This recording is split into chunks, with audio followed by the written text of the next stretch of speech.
চট্টগ্রামের লোহাগাড়া উপজেলার পদুয়া এসিএম উচ্চ বিদ্যালয় মাঠে জামায়াতে ইসলামী ও তাদের শরিক ১১ দলীয় জোটের আয়োজিত জনসভায় বক্তব্য রাখেন চট্টগ্রাম ১৩ আনোয়ারা কর্ণফুলী আসনের ১০ দলীয় জোটের প্রার্থী অধ্যাপক মাহমুদুল হাসান চৌধুরী।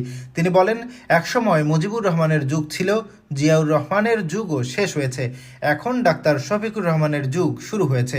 সব যুগ এখন শেষ। এক সময় মুজিবুর রহমানের যুগ ছিল, জিয়াউর রহমানের যুগ শেষ। আমরা already we have closed this chapters. এখন থেকে শফিকুর রহমানের যুগ শুরু হয়ে গেল। তিনি আরো বলেন, আগামী ১২ তারিখ আমাদের মুরব্বী চৌধুরী সাহেবকে দাঁড়িপাল্লা প্রতীকে এবং গণভোটে হ্যাঁ ভোট দিয়ে বিজয়ী করতে হবে।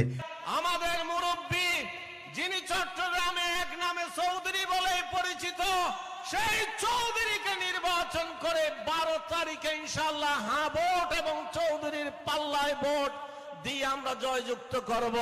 এতে প্রধান অতিথির বক্তব্য রাখেন বাংলাদেশ জামায়াতে ইসলামের আমির ডাক্তার শফিকুর রহমান।